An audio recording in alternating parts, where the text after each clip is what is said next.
Now let us see some properties of determinants. Number 1 is the value of the determinant remains unchanged if its rows and columns are interchanged.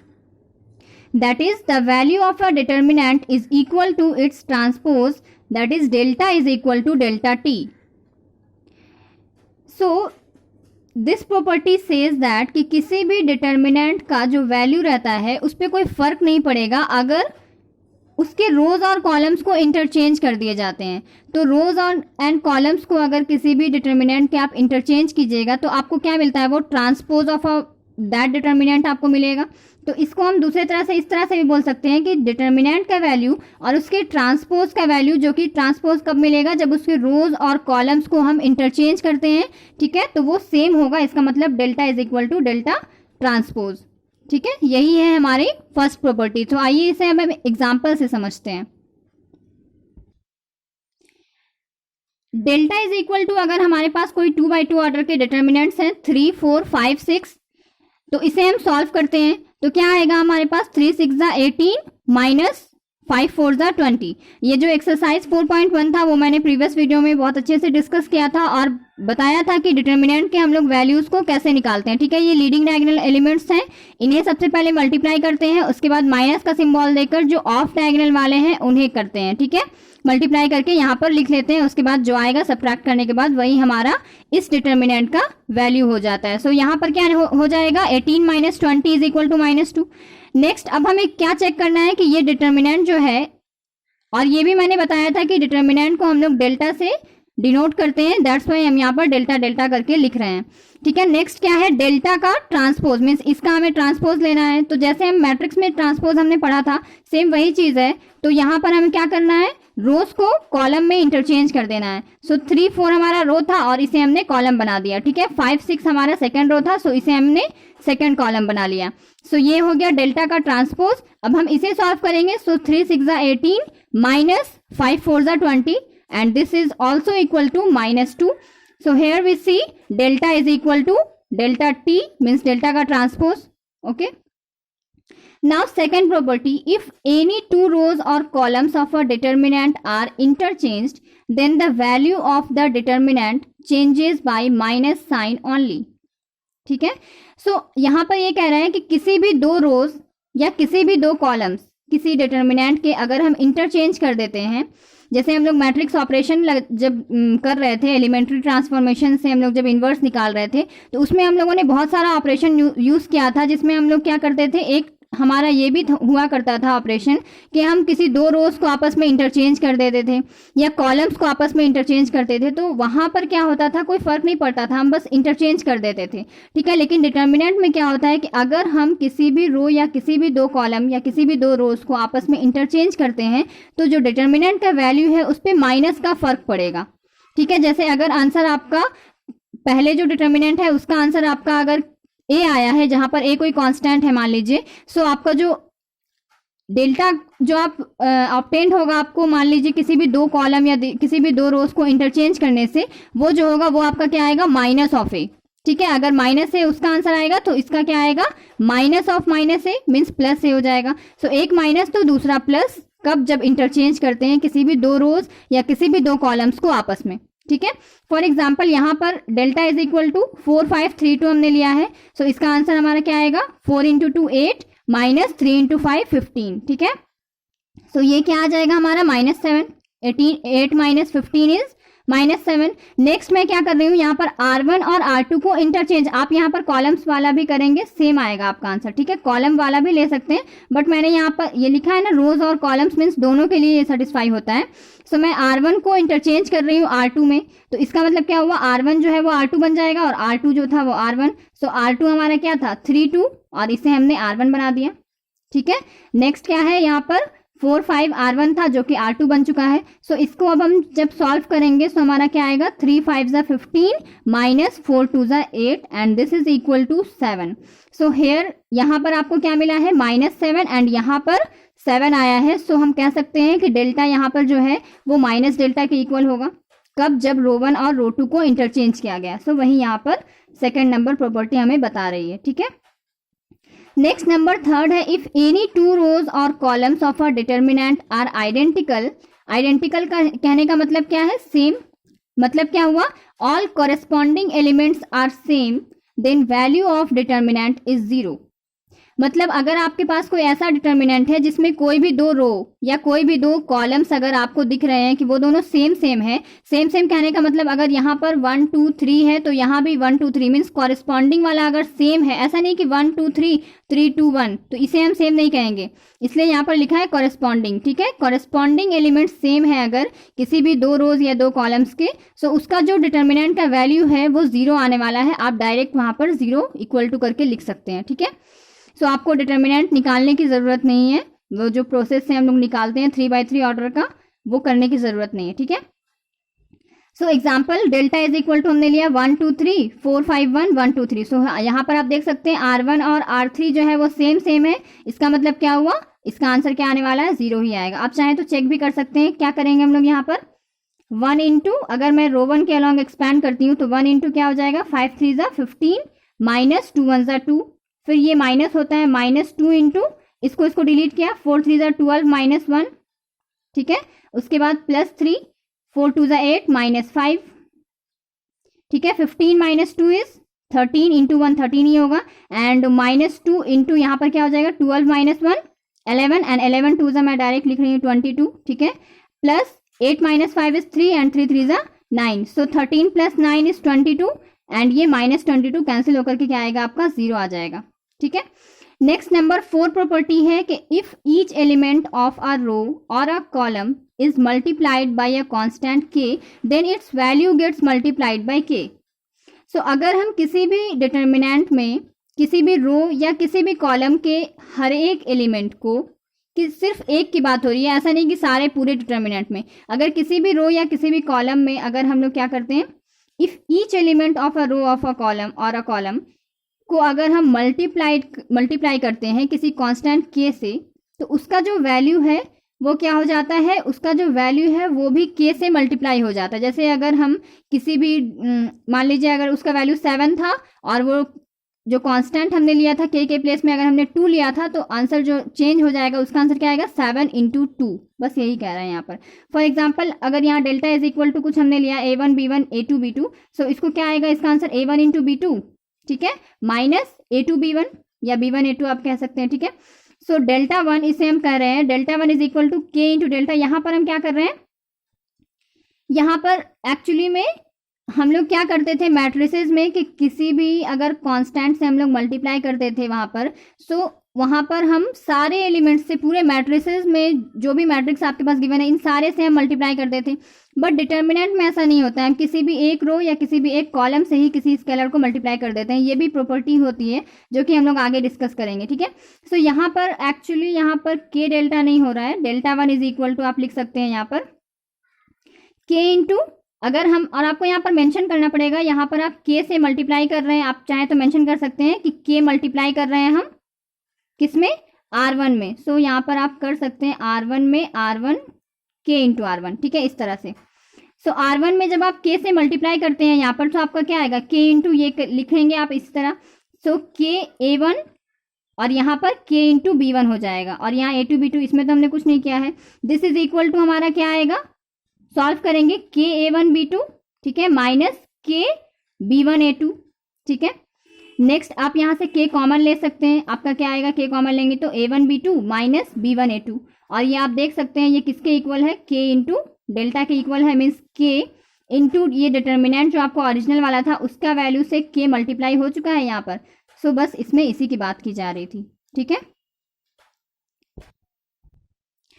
Now note में करके आप एक चीज आप भी mention कर लीजिएगा कि if any number is multiplied और divided by a determinant, then that number is multiplied और divided by any one row और कॉलम। जो मैंने अभी आपको थोड़ी देर पहले बताया था, ये वही चीज लिखा हुआ है। ठीक है, कि अगर किसी भी नंबर को हम मल्टीप्लाई या डिवाइड करते हैं किसी भी डिटर्मिनेंट में, तो वो जो नंबर है वो मल्टीप्लाई होता है सिर्फ एक रो या किसी एक कॉलम में। ऐसा नहीं कि वो पूरे डिटर्मिनेंट में ही मल्टीप्लाई हो जाए, मीन्स इससे भी, ये सारे एलिमेंट से मल्टीप्लाई नहीं होता है जैसा कि मैट्रिक्स में होता था, ठीक है।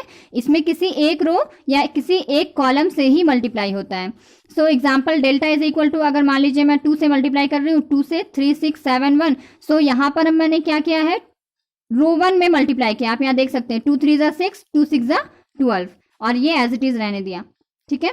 नेक्स्ट इसी में है, नोट करके नंबर 2 है, in determinant we can take out common only from any one row और कॉलम। अब मान लीजिए आपको इससे कॉमन लेना है, तो आप यहाँ पर क्या करेंगे, सारे से कॉमन नहीं देखना है जैसे हम लोग मैट्रिसेस में करते थे। यहाँ पर क्या करना है, किसी भी एक रो या किसी भी एक कॉलम से आपको अगर कॉमन लेना है तो आप वहां से ही कॉमन ले सकते हैं, ठीक है। Example delta is equal to 10 20 15 5, ठीक है। अगर मैंने यहाँ पर अगर 2 कॉमन लिया है, सो यहाँ पर क्या हो, अगर मान लीजिए यहाँ पर 5 भी हम कॉमन लेते तो भी हम क्या करते, सिर्फ किसी एक रो या किसी एक कॉलम से ही लेते। ऐसा एक्चुअली यहाँ पर 5 सबसे कॉमन आ रहा है, बट किसी एक रो या किसी एक कॉलम से ही कॉमन लेना है डिटर्मिनेंट में, और मल्टीप्लाई भी वैसे ही होगा। सो इसका ध्यान रखना है। दिस इज इक्वल टू क्या हो जाएगा, 2 यहाँ से हम कॉमन ले रहे हैं इससे R1 से, ठीक है। आप चाहें तो यहाँ पर मेंशन भी कर सकते हैं। सो 2 कॉमन लेंगे तो यहाँ 2 5 जा 10, यहाँ 5 बचेगा और यहाँ 10, एंड ये as it is. This is equal to क्या हो जाएगा 2, अब फिर से मैंने यहाँ पर 2 कॉमन लिया है, सो इंटू 5, और यहाँ पर क्या बचाएगा, यहाँ पर 1 हो जाएगा एंड यहाँ पर 2 हो जाएगा, ठीक है। और ये एज इट इज रहेगा 15 5, ठीक है। सो इसका वैल्यू क्या हो जाएगा 10 इंटू, है ना, ये 2 5 जा 10 हो जाएगा, और यहाँ पर क्या होगा 2 5 जा 10, आप यहाँ पर डायरेक्ट कीजिए, यहाँ पर 10 हो जाएगा। और इसको सॉल्व करेंगे तो क्या आएगा आपके पास, 5 1 जा 5 माइनस 15 2 जा 30। सो ये क्या हो जाएगा आपका 10 into minus 25, and this is equal to minus 250, ठीक है, इस तरह से। नेक्स्ट आपका क्या हो जाएगा, एक्चुअली यहाँ पर क्या किया गया है कि इससे भी हम कॉमन ले रहे हैं, तो इससे कॉमन एक साथ में नहीं लेना है। जब इसका काम हो गया, नेक्स्ट हम क्या करने वाले हैं कि 5 हमने कॉमन लिया है नीचे वाले से, मीन्स रो 2 से। सो यहाँ पर वही हमारा आया है 10 इंटू 5 50, और यहाँ पर 1 2 3 1 आ गया ये, तो 1 इंटू ये सेम रहेगा, ठीक है। ये सेम चीज यहाँ पर लिखा है, एक्चुअली इसको सॉल्व करके मैंने दिखा दिया, ठीक है। नेक्स्ट नंबर 5 है, 2 determinants are added if orders are equal, and next क्या है, कंडीशन 2 रोज और 2 कॉलम्स आर इक्वल। मैट्रिसेस में हम लोग क्या देखते थे कि 2 डिटर्मिनेंट को हम ऐड कर सकते हैं जब ऑर्डर इक्वल हो, तो ऐड कर सकते थे हम लोग। लेकिन यहाँ पर क्या है कि ऑर्डर्स तो इक्वल होने ही चाहिए, और दूसरी कंडीशन भी है कि कोई भी 2 रो या 2 कॉलम आपस में इक्वल होने चाहिए, तो जो अनइक्वल वाला है उसी को हम ऐड करेंगे, ठीक है। फॉर एग्जाम्पल यहाँ पर 1 4 1, ठीक है, 2 3 5 6 2 5, यहाँ पर 1 4 5 2 3 9 6 2 8। सो यहाँ पर आप देख सकते हैं 1 2 6, यहाँ पर ये कॉलम 1 और कॉलम 2, कॉलम 1 कॉलम 2 दोनों का सेम है। सो इसे अगर हम ऐड करते हैं तो ये हमारा जो था वही आएगा, मीन्स सेम वाला ही आएगा। जो हमें ऐड करने जा रहे हैं वो हमारा जो डिफरेंट वाला है उसे हम ऐड करेंगे। सो 5 + 1 6, 5 + 9 14, और करस्पॉन्डिंग एलिमेंट सी, ठीक है, 5 + 8 13। नेक्स्ट नंबर 6 है, the value of a determinant remains unchanged if some rows और कॉलम्स आर एडेड और सब्ट्रैक्टेड। मतलब डिटर्मिनेंट के वैल्यू सेम आएगा, ठीक है, किसी भी डिटर्मिनेंट का वैल्यू सेम आएगा, मीन्स उस पर कोई फर्क नहीं पड़ेगा अगर किसी भी 2 रो या 2 कॉलम को हम आपस में ऐड या सब्ट्रैक्ट करते हैं। For example delta is equal to 3 4 5 6, इसका वैल्यू आप चेक करेंगे, ठीक है, ये मैंने अभी डिस्कस भी किया था ये वाला सबसे फर्स्ट में। सो ये क्या आएगा -2। नेक्स्ट मैं क्या कर रही हूँ, R1 में R1 + R2, ठीक है। अगर आप लोगों ने इनवर्स वाला वीडियो देखा होगा एलिमेंट्री ट्रांसफॉर्मेशन, सो इन सारे ऑपरेशन जो यहाँ पे कैसे हो रहे हैं उसमें आप लोगों को प्रॉब्लम नहीं होनी चाहिए, ठीक है।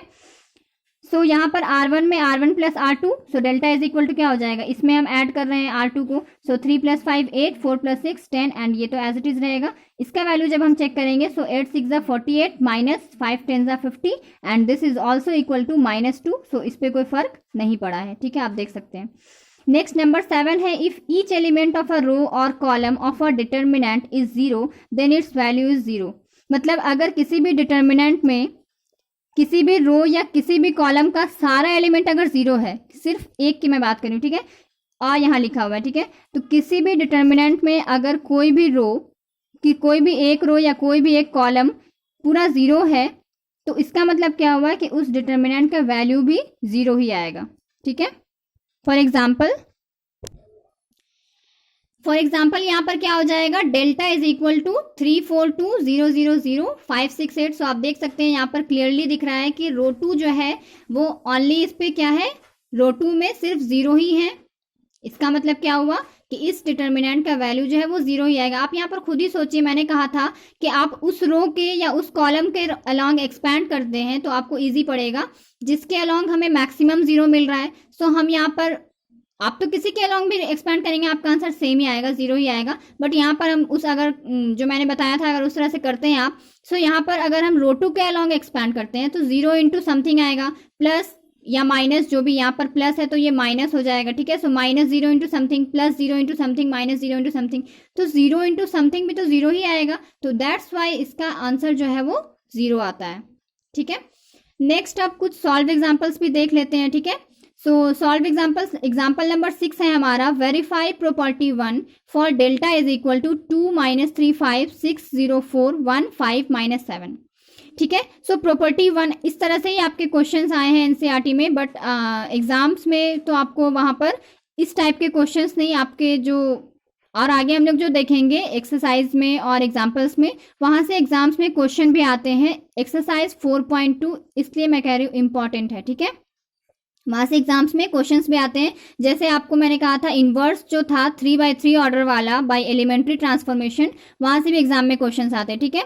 सो एग्जाम्पल नंबर 6 है, verify property 1 for delta is equal to, ये आपके पास गिवन है, ठीक है।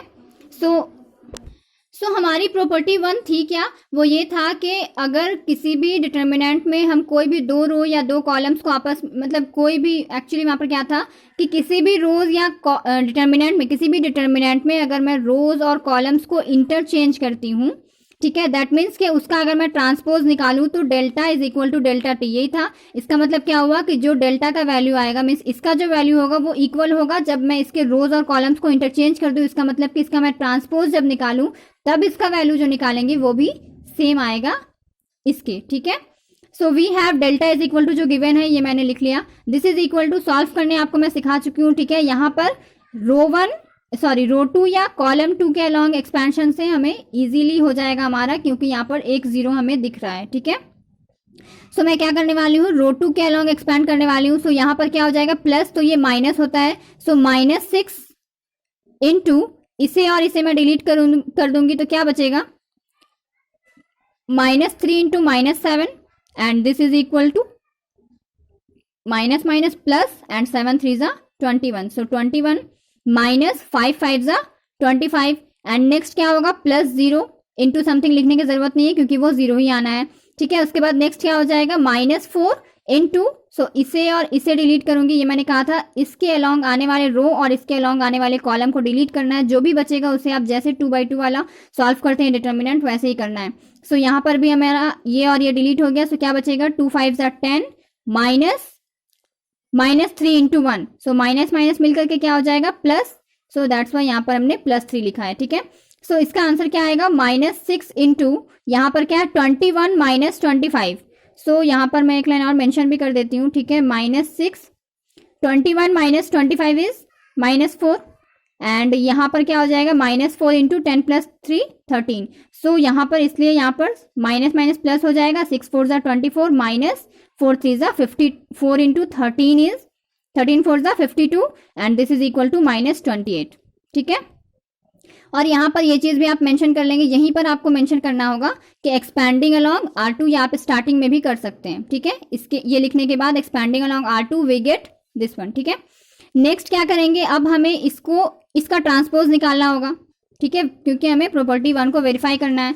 So by interchanging rows and columns we get delta 1, या यहाँ पर डेल्टा टी भी लिख सकते हैं। डेल्टा 1 इज इक्वल टू क्या हो जाएगा, जो रो था वो कॉलम बन जाएगा और जो कॉलम था वो रो बन जाएगा। सो यहाँ पर क्या हो जाएगा, ये रो 1 जो कॉलम 1 जो है वो रो 1 में कन्वर्ट करेंगे हम। सो 261 -305 कॉलम वाइज, तो रो वाइज मैं लिखूंगी -305 54 - 7। So here 54 - 7 and this is equal to, same तरह से वैल्यू निकालना है। यहाँ पर रो 2 के अलोंग एक्सपैंड कर रही हूँ, ठीक है, क्योंकि यहाँ पर रो 2 या कॉलम 2 के अलोंग यहाँ पर भी सेम वे में करना है हमको, क्योंकि यहाँ पर 0 दिख रहा है। सो क्या हो जाएगा, ये प्लस माइनस एंड यहाँ माइनस ऑलरेडी है, सो ये क्या हो जाएगा, प्लस हो जाएगा। सो 3 इंटू, इसे डिलीट करूंगी, सो क्या आएगा, -42 and this one is -4 plus 0 and ये -5 इंटू 2 4 ज़ा 8 -6 5 ज़ा 30 एंड जब आप इसको सॉल्व कीजिएगा तो आपका आंसर क्या आएगा -28। ठीक है, एक्सपैंडिंग अलोंग R2, इसको भी आप स्टार्टिंग में ही मेंशन कर लेंगे इसके बाद। ठीक है, सो यहाँ पर आप देख सकते हैं delta is equal to delta 1, या अगर आप डेल्टा T लिख रहे हैं so delta is equal to delta 2 and property 1 आपका सेटिस्फाई हो गया, वेरीफाई हो गया। ठीक है, नेक्स्ट एग्जाम्पल नंबर 7 है verify property 2 for delta is equal to 2 -3 5 6 0 4 1 5 -7। So we have, जो हमारा क्वेश्चन था वो हम राइट डाउन कर लेंगे। ठीक है, ये हो गया हमारा डेल्टा इज इक्वल टू, इसको सॉल्व करेंगे। ठीक है, ये सेम एग्जाम्पल 6 में जो था वही चीज यहाँ पर गिवन है, इसलिए इसका आंसर भी क्या होगा -28। ठीक है, इसे मैंने सॉल्व नहीं किया यहाँ पर, आप एग्जाम्पल 6 चेक कर सकते हैं। नाउ प्रॉपर्टी 2 हमारा क्या था कि किसी भी दो रो या दो कॉलम्स को, दो रोज या दो कॉलम्स को आपस में इंटरचेंज करते हैं तो जो डिटर्मिनेंट का वैल्यू होता है उस पर माइनस का फर्क पड़ता है। सो यहाँ -28 आया है और हम किसी भी रो या किसी भी कॉलम को आपस में इंटरचेंज कर देंगे, सो हमारा आंसर क्या आना चाहिए 28, हमें यही चेक करना है। सो मैंने यहाँ पर क्या किया है, R2 को आप जो मन करे आप वो कर सकते हैं, मतलब यहाँ पर C1 C2 और C3 को इंटरचेंज जैसे आपकी मर्जी हो। सो मैंने यहाँ पर R2 को R3 से इंटरचेंज किया है, सो क्या हो जाएगा 2 -3 5 1 5। ठीक है, R3 जो है वो R2 और R2 R3 बन चुका है इस तरह से। ठीक है, ये वाला R2 बन गया एंड ये जो R2 था वो R3 बन गया। ठीक है, and this is equal to, इसको मैं सॉल्व कर रही हूँ क्योंकि ये तो नहीं था एग्जाम्पल 6 में। सो क्या हो जाएगा 2 इंटू, आप चाहें तो यहाँ पर इसके अलॉन्ग भी एक्सपैंड कर सकते हैं, ये आपको ज़्यादा इजी पड़ता। ठीक है, सो यहाँ पर मैंने रो 1 के अलॉन्ग ही एक्सपैंड किया है, 2 इंटू 4 5 ज़ा 20 -0। ठीक है, प्लस, क्योंकि 0 इंटू समथिंग तो 0 ही होगा। ठीक है, +3, क्योंकि यहाँ प्लस के बाद माइनस हो जाता है। ठीक है ना, सो माइनस माइनस प्लस हो जाएगा, +3 इंटू इसको करेंगे तो क्या हो जाएगा 4 1 ज़ा 4 एंड माइनस, और यहाँ माइनस ऑलरेडी है, सो 4 + 7 6 ज़ा 42। ठीक है, +5 इंटू 0 -30।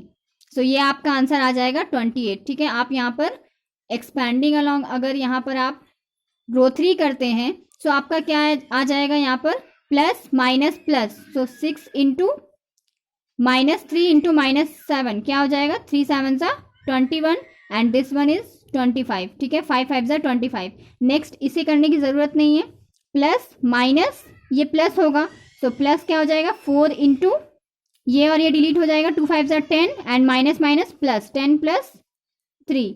सो ये आपका क्या आ जाएगा 6 इंटू, ये देखिए 21 - 25 इज -4, सो -4 इंटू 6 24 एंड यहाँ माइनस आ जाएगा, प्लस 13 10 + 3 13 इंटू 4 इज 50, 13 इंटू 4 13 4 ज़ा कितना होता है 52। सो ये कितना आ जाएगा, यहाँ पर आप चेक करेंगे 2 - 4 मीन्स 12 - 4 क्या हो जाएगा 8 एंड यहाँ पर 4 बचेगा। ठीक है, क्योंकि ये एक कैरी ले चुका है, so 4 - 2 is 2 and this is equal to, आप देख सकते हैं 28 ही आ रहा है। ठीक है, सो इसमें आपको कम टाइम लगेगा। सो डेल्टा 1 यहाँ पर आप देख सकते हैं इक्वल है माइनस ऑफ डेल्टा के, सो आपका प्रॉपर्टी 2 भी वेरीफाई हो गया। ठीक है, सो और क्वेश्चन हम नेक्स्ट वीडियो में डिस्कस करेंगे। ठीक है।